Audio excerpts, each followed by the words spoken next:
Hello, ഐക്കില്ലർ കാർത്തിയാനിയാണോ? എന്റെ കാർത്തിയാനി, നമ്മളെല്ലാരും മണ്ണിലെറിഞ്ഞു ചേരും. സത്യം തന്നെ. അതിനു മുമ്പ് ചെറിയൊരു റൂം എടുത്ത് നമുക്ക് പരസ്പരം ഒന്ന് അലിഞ്ഞു ചേർന്നാലോ? നീ മണ്ണിലെന്നല്ല, വെള്ളത്തിൽ പോലും അലിയത്തില്ലടി.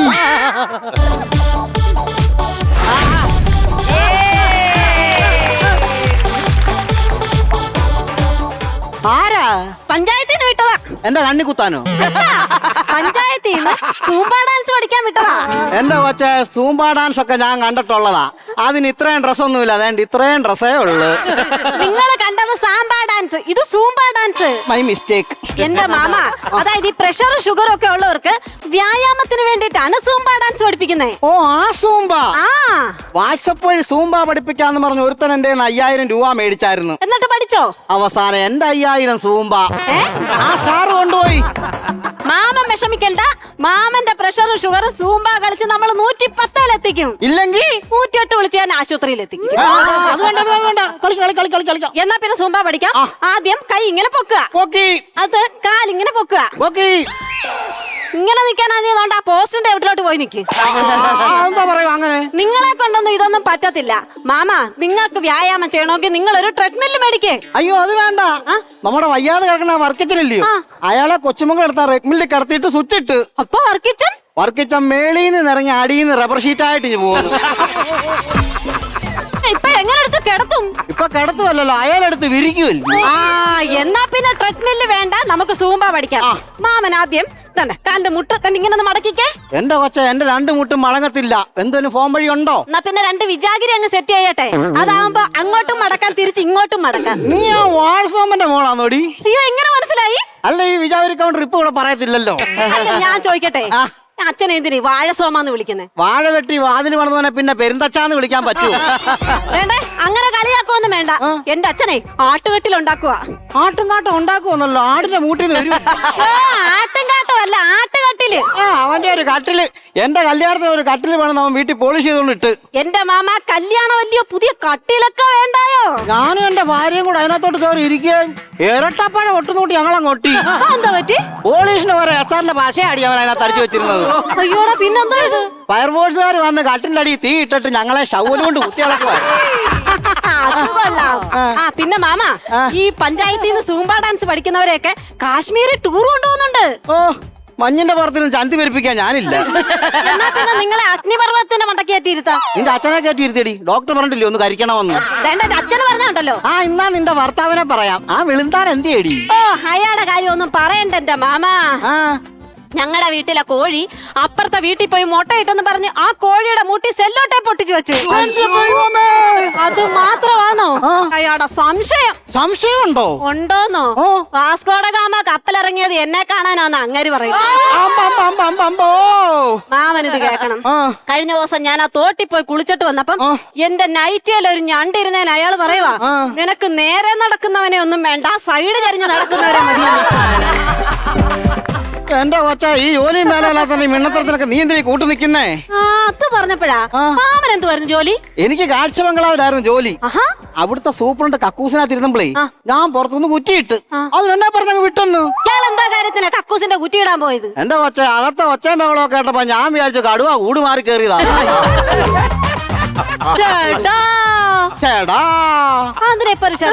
നിന്റെ ഷടയല്ലല്ലോ, എന്റെ ഷടയല്ലയോ? അപ്പൊ ഉണ്ടായിരുന്ന ജോലി കൊണ്ട് കളഞ്ഞു. അല്ല പിന്നെ ഇപ്പോഴത്തെ ചെലവും കാര്യങ്ങളൊക്കെ എങ്ങനെ നടക്കുന്നു? ഞാൻ ഇച്ചിരി കാച്ചിൽ കൃഷിയൊക്കെ ചെയ്യുന്നുണ്ട് ഇവിടെ. കക്ഷത്തിലല്ല, പറമ്പില്. എന്നാ പിന്നെ മാമ, ഈ കാച്ചിലും കപ്പയും മാത്രം കൃഷി ചെയ്യാതെ ഇച്ചിരി ഫ്രൂട്ട്സ് ഒക്കെ അങ്ങോട്ടൊന്ന് കൃഷി ചെയ്യരുതോ? ഫ്രൂട്ട്സിന്റെ കാര്യം മിണ്ടിപ്പോവരുത്. എന്താ? ഞാൻ ഇന്നലെ രാത്രി 1 കിലോ ഫ്രൂട്ട്സും മേടിച്ചോണ്ട് ഇങ്ങോട്ട് വരുന്ന വഴിക്ക് റോഡിൽ ഒരു വെള്ളിമൂങ്ങ കടന്നു. ഞാൻ ആരും കാണാൻ ഇതിനെടുത്ത് ആ ഫ്രൂട്ട്സിന്റെ കവലോട്ടിട്ട് എന്റെ കൊച്ചെ, ആ സമയത്ത് ഒരു പോലീസ് വണ്ടി കൊണ്ട് വരുവാ. പെട്ടെന്ന് ഞാൻ എടുത്ത് ഇങ്ങോട്ട് അങ്ങ് വെച്ച്. പോലീസ് കണ്ടില്ലയോ? പോലീസ് കണ്ടില്ല, അവരങ്ങ് പോയി. പിന്നെന്തുവാ, രക്ഷപ്പെട്ടില്ലയോ? എവിടുന്ന്? വെള്ളിമൂങ്ങയാണെന്നും പറഞ്ഞ് ഞാൻ എടുത്തു വെച്ചത് ഒരു വവ്വാലിനെ ആയിരുന്നു. എന്നിട്ട് ഫ്രൂട്ട്സ് കണ്ട വവ്വാല് വിടുവോ? എന്റെ ആപ്പിളും തിന്ന് എന്റെ മുന്തിരിയും തിന്ന് പോരാത്തതിന് എന്റെ അരയെ കടന്ന ഒരു വെള്ളിക്കുറിച്ച് നിന്നിട്ട് ആ വെള്ളി മൂന്നാവും അങ്ങോട്ട് പോയേക്കുന്നത് അറിയാവോ? തലകീഴായിട്ട് കിടന്നവൻ കാണിച്ച ഇല്ലായ്മേ. പിന്നെ മാമ ഇല്ല, പിന്നെ നിങ്ങൾക്ക് സൂമ്പ പഠിക്കണോ? എന്നാ പഠിക്കണമെങ്കിൽ ഇങ്ങോട്ട് വാ. അപ്പൊ ഞാൻ കാണിക്കുന്ന പോലെ കാണിക്കണേ. 1 2 3 മാമ. യോ എന്റെ ദൈവമേ, ഇങ്ങനെ ചത്തോ? എന്റെ യേശുരാജ്, ശ്വാസമില്ലല്ലോ ഇപ്പൊ, എന്തോ ചെയ്യണ്ടേ? യോ ഇങ്ങനെ ഞാൻ ശ്വാസം ഇല്ലാത്ത നെഞ്ചത്തിട്ട് ഇടിക്കാതെ. പിന്നെ കൃത്രിമ ശ്വാസം താടിയ കുഞ്ഞെ. എന്റെ അച്ഛന്റെ പ്രായമുണ്ട്, ഇല്ലെങ്കിൽ ഒരു ഒറ്റ കീറിയ തന്നെ. നീ അടിച്ചില്ലേലും വേണ്ടൂല, എന്നെ ഒന്ന് തൊടുവെങ്കിലും ചെയ്യും, അങ്ങനെങ്കിലും എനിക്കൊരു ആശ്വാസം കിട്ടുമല്ലോ.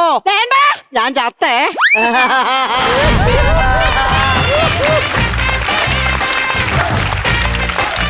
എങ്ങനെയുണ്ടായിരുന്നു പെർഫോമൻസ്?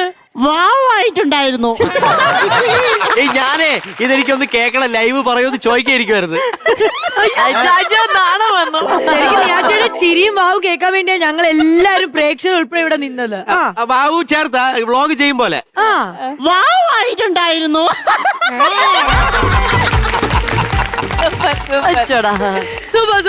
അപ്പൊ ഇതിൽ കൂടുതൽ വലിയൊരു കമന്റ് ഇനി ഇതിന് കിട്ടാനില്ല. ഈ വാവ എന്ന് പറയുന്ന വേറൊരു ഫാക്ടർ ഉണ്ട്. ഇവര് ശരിക്കും റിയൽ ലൈഫിൽ ഹസ്ബൻഡ് ആൻഡ് വൈഫ്, അത് നിങ്ങൾക്ക് അറിയോ?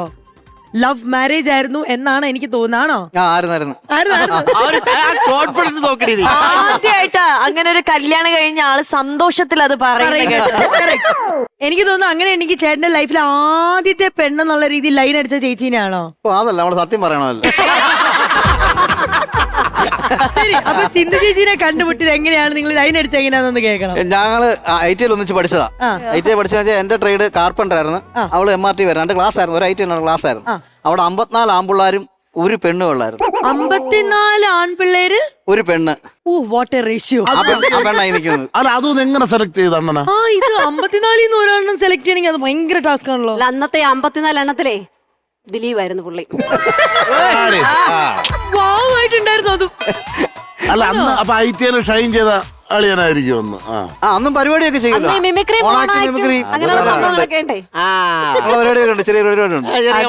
അന്ന് ദിലീപിന്റെ ഫിഗറും ചെയ്യും. അത് തന്നെ. ദിലീപിന്റെ പേരും ഏതായിരുന്നു? കാര്യസ്ഥം വരെ 10 പഠിക്കായിരുന്നു. ദിലീപ് ഷോ. ദിലീപ് ഷോ. ഏത് ദിലീപിലാ വീഴുന്നേന്ന് അറിയില്ലല്ലോ. അല്ല, നിങ്ങൾ ആർക്കാണ് ആദ്യം ഇഷ്ടം തോന്നിയത്? ഇവിടുന്ന് ഇങ്ങോട്ടായിരുന്നോ അവിടെ നിന്ന് അങ്ങോട്ടായിരുന്നോ? എങ്ങനെയാണ്? എനിക്ക് ഇഷ്ടം തോന്നിയത്. അപ്പോൾ ഞാനൊരു ബുദ്ധി കാണിച്ച്. എന്നായിരുന്നു? ഈ 54 ആകുമ്പോഴുണ്ട് പ്രേമം കൊണ്ട് ചെന്ന് നടക്കത്തില്ല, എനിക്ക് മനസ്സിലായത്. കാരണം അത് നമുക്ക് നമ്മുടെ ക്ലാസ് തന്നെ എല്ലാവരും ഇത്രയും പേരില്ല, ആകെ ഒരു പെണ്ണല്ല ഉള്ളൂ. അപ്പൊ അതിന് നമ്മൾ നേരെ എന്റെ ചേട്ടനോട് കാര്യം പറഞ്ഞു, എനിക്കൊരു പെണ്ണിനെ ഇഷ്ടമാണെന്ന് പറഞ്ഞു. സ്വന്തം ചേട്ടനോട്? അവള് കൂട്ടുകാരെ പോലെ. അപ്പൊ അവൻ പറഞ്ഞു, ആ പെണ്ണോട് പറഞ്ഞു. ഞാൻ പറഞ്ഞില്ല. അതെന്താ പറയാൻ? ഞാൻ പറഞ്ഞു അതിനോട് ഇഷ്ടം പറഞ്ഞിട്ട് അതിനെ പ്രേമിച്ചുകൊണ്ട് ഇവിടെ വന്നു കഴിഞ്ഞാൽ പിന്നെ നിങ്ങൾ ആശം ഉണ്ടാക്കുന്നതിനേക്കാൾ നല്ലത് നിങ്ങൾക്ക് ഇഷ്ടമാണെന്ന് പറ. അങ്ങനെ വീട്ടിൽ പോകാൻ പറഞ്ഞു. വീട്ടിൽ പറഞ്ഞു. അവൻ തന്നെ വീട്ടിൽ പറഞ്ഞു, അമ്മ അവനിങ്ങനെ കാര്യം പറഞ്ഞിട്ടുണ്ടെന്ന് പറഞ്ഞു. അപ്പം വീട്ടിൽ ഇങ്ങനെ പറഞ്ഞപ്പോൾ അവർ പറഞ്ഞു നമുക്ക് വേറെ വീട്ടുകാരോട് സംസാരിക്കാം എന്ന് പറഞ്ഞു. അങ്ങനെ ചേട്ടനൊക്കെ പോയി സംസാരിച്ച് കഴിഞ്ഞ് അപ്പൊ അതിനിടയ്ക്ക് തന്നെ നമ്മൾ റൂട്ട് വരച്ചിട്ട് നല്ല ഫ്രണ്ട്സ് ആയിരുന്നു. പിന്നെ ഒരു ദിവസം ഇങ്ങനെ കാര്യം പറഞ്ഞു, ഇങ്ങനെ തന്നെ പറഞ്ഞു, ഞാൻ ഒരു 5 കൊല്ലം കഴിഞ്ഞ് കെട്ടിക്കോളാം, നിനക്ക് താല്പര്യം ഉണ്ടോ? അങ്ങനെ തന്നെ പറയുമായിരുന്നു. അല്ലാതെ നമുക്കറിയാം റൂട്ട് 14 പേര് 54 പേരുടെ റൂട്ട് വേറെ പിടിച്ച് നടക്കത്തില്ല. കേക്കട്ടെ. ഞാൻ പറഞ്ഞ ക്ലാസ്സിൽ ചെന്ന് ഞാൻ ക്ലാസ് ചെല്ലുന്നൊരു കഥയുണ്ട്. ക്ലാസ്സിൽ ബോർഡെല്ലാം ഇളകി അങ്ങ് പോയായിരുന്നു. അപ്പൊ കാർപ്പൻ്റർ വർക്ക് എനിക്ക്. പെർഫോമൻസ്. അപ്പൊ അങ്ങനെ ഞാൻ ക്ലാസ് ചെല്ലുന്നത്. അപ്പോൾ സാറിനെ വിളിച്ചു അങ്ങോട്ട് ഒരു ക്ലാസ്സിൽ ബോർഡ് റെഡിയാക്കും. അങ്ങനെ ബോർഡ് കഴിച്ചാലും ആ തടിപ്പീസ് കൊണ്ട് ഞാൻ അത് ഞാനിത് കൊണ്ട് ചെന്ന് ഞാൻ ഈ പീസും കൊണ്ട് അങ്ങോട്ട് ചെന്ന് അവൾ നോക്കുമ്പോൾ ഇപ്പുറത്തൊരു പീസ് ഇരിക്കുന്നത്. ഇത്രയും പേരോട് ഒരു പെണ്ണിരിക്കുന്നു, കൊള്ളാമല്ലോ. പിന്നെ അനിമാരെയൊക്കെ അല്ലേ നോക്കി, ഇന്നത്തെ നോക്കിയല്ലോ. ഞാൻ ഈ ബോർഡൊക്കെ പണെന്ന് വെച്ച് കഴിഞ്ഞിട്ട് ഞാൻ ക്ലാസ്സിൽ നിന്ന് അങ്ങനെ ഇറങ്ങിയിട്ട് ഇപ്പുറത്തോട് എഴുകിയുണ്ടല്ലോ, മറച്ചിട്ടില്ല, എഴുകി അടിച്ച ക്ലാസ്. ആ എഴുകിയുടെ സൈഡിൽ ഇവിടെ ഇരിക്കും. ഞാൻ അവിടെ ചോദിച്ചു എന്തോ പേര് പറഞ്ഞു, സിന്ധു. എവിടെ വീട്? അപ്പോൾ കറക്റ്റ് നടത്താന്നൊക്കെ വീടൊക്കെ പറഞ്ഞു. പിന്നെ എനിക്കൊരു വണ്ണമുള്ളൊരു കൂട്ടുകാരുണ്ടല്ലോ, അരുൺ എന്ന് പറഞ്ഞു. ക്ലാസ് കയറാൻ പറ്റത്തില്ല, ഇവർ ക്ലാസ് വേറെ അല്ലേ. അതിന് അവനെ ഉച്ചയാകുമ്പോൾ വിടും. എന്നിട്ട് അവൻ പോയി ബെഞ്ചിലൊക്കെ പോയിരുന്നു ഇങ്ങനെ ആളൊക്കെ ആ ബെഞ്ച് സാറ് വിളിക്കും എന്നെ, സനീഷേ വാടാ അവിടുത്തെ ബെഞ്ചൊന്ന് റെഡിയാക്കി, അത് കയറാൻ മാറുക. ഈ നമ്മൾക്ക് എന്തായാലും അരുണിനെ ഒരുപാട് നന്ദി പറയണം.